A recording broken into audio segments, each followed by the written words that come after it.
Parents have a lot of influence on their children's lives. They can help their children in many ways, including providing support and guidance, setting limits, and teaching them new skills.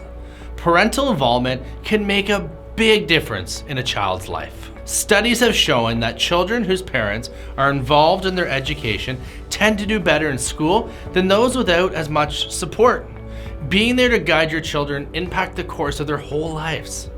If you are a parent, you have an amazing opportunity to help your kids grow into the best version of themselves. The problem is, too many children enter adulthood abruptly, lacking essential skills they need to thrive as adults. Sean Ryan here from Blue Coast Realty, and here are 5 financial skills your children need to learn.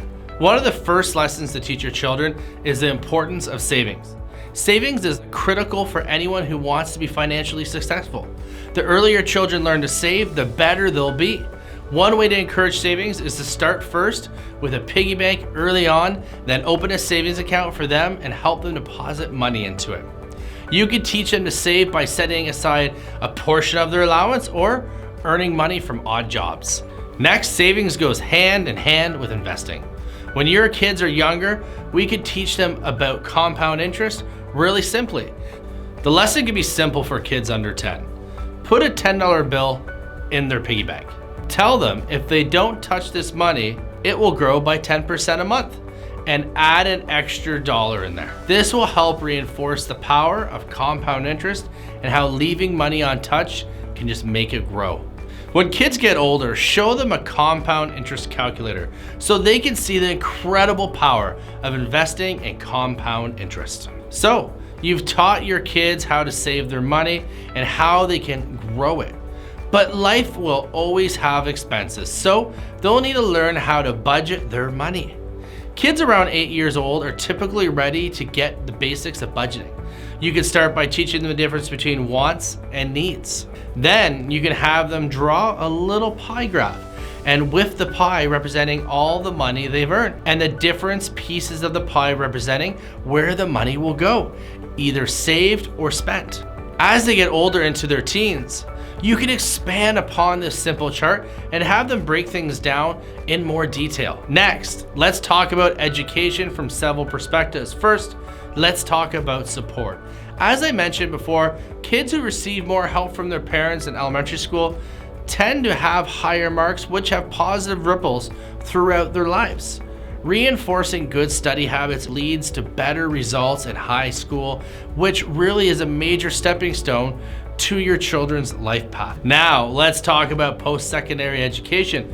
I'm going to be blunt. There is a near endless supply of awful college and university programs and degrees out there.